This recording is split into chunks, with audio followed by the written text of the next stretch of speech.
Costa Maya cruise port in Mexico. In this video, we're talking about what to know about this port and some ideas of things to do in the area, as well as some top tips and one that a lot of people don't realize, and it oftentimes ruins or makes their excursions get canceled. But let's kick it off immediately with where Costa Maya is located. A lot of people don't realize that Costa Maya is located on the southeastern coast of Mexico, and it's on the Yucatan Peninsula. It's south of Cancun, south of Playa del Carmen, south of Tulum. Tulum, a place I spend, if you watch this channel, a lot of time, or I did at least. But it's 3 hours south of Tulum by car, or 4 hours south of Playa del Carmen by car, depending on traffic. If I'm totally honest, the beaches here aren't as nice as other parts of Mexico, but you are in the heart of Riviera Maya, Costa Maya. Let's talk about the top things to know, starting with the cruise port. But first, if you're new here, ahoy, I'm Christine Lozada. I cruise to Costa Maya port a lot off of Virgin Voyages. Book your Virgin Voyages cruise with us. We also do other cruise lines.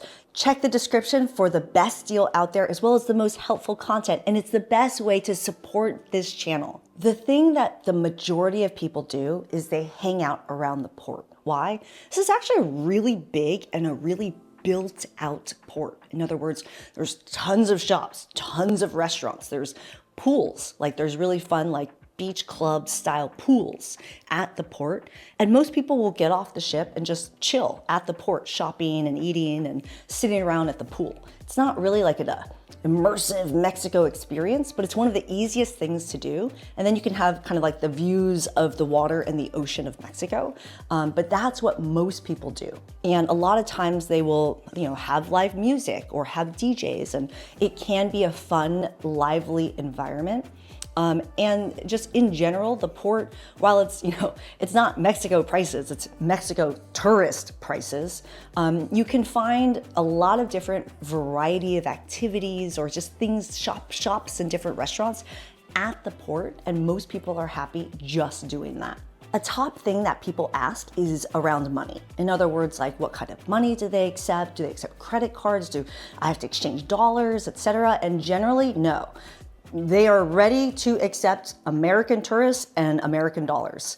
In my experience, I've been able to pay with my Visa and my Amex just about everywhere. Visa more than Amex is accepted. And the other thing is they are willing to accept US dollars. So let's talk about transportation tips, because this is one where I paid in US dollars. So if you want to jump into a taxi and head somewhere else around the port area, you're simply just heading outside the main port area, and there's a line of taxis. And depending on where you go, it's generally a price per person. I was headed somewhere that was kind of outside that main drag, and so we had a price of $5 per person to get to where we were going. And it was one where we just paid cash and didn't have a problem. I will also say it was helpful that there were myself and a number of us in the group that could habla español, we could speak Spanish. That's helpful. A lot of people I know are going to ask, like, oh, is it safe? I mean, it's Mexico. Was it safe when we did it? We had a fine experience. I have had plenty of not fine experiences in Mexico. I don't know what's going to happen to you, but I'm just going to put that disclaimer out there, and let's move on to the next helpful tip. A lot of people are going to ask about excursions. And for me, in the way I've done excursions in the past, I have booked directly through the cruise ship, right? You always have the option for Viator or other kind of websites that have different types of tours available, but it's always a risk in the sense that if the ship has weather and they're coming to port later, that doesn't mean those tour operators booked outside of the cruise ship are going to accommodate you versus the ones that you did book through the cruise ship are going to accommodate you. Or things like if you book through the cruise ship, that tour operator is going to make sure you get back on time to make it on the ship. Whereas if you booked with, an outside company that has lots of people who are not on the cruise ship on that excursion with you, they don't really care whether or not you make it back to the ship or not. So these are just risks that you have to consider. When I have done the ATV and buggy ride, that was really fun. It had rained a lot. in Mexico, and that made it extremely dangerous and therefore extremely fun. It is completely up to you how fast or how slow you want to go, but I opted to go with the faster group, and that just made it really fun, ripping through the jungle in a way that, you know, it's Mexico. Helmets tend to be pretty optional. I decided to wear one, all the good things. ATV riding, super fun option.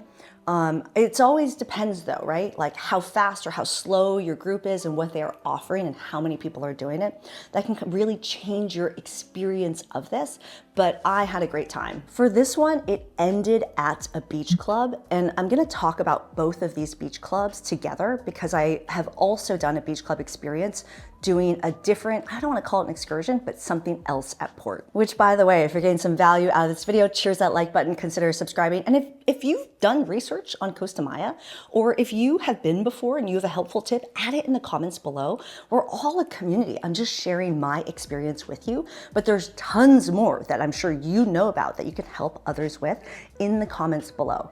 And the other thing is, if you're coming here on Virgin Voyages, and even if you've already booked your sailing, consider taking just 1 minute to price compare it with us to make sure you've gotten a lot of onboard credit or sailor loot on your sailing. Let's talk about the spa. On this day at port in Costa Maya, I knew I wanted to go to the beach and try to hang out a little bit at a beach club, but I also wanted to go get a relaxing experience at the spa.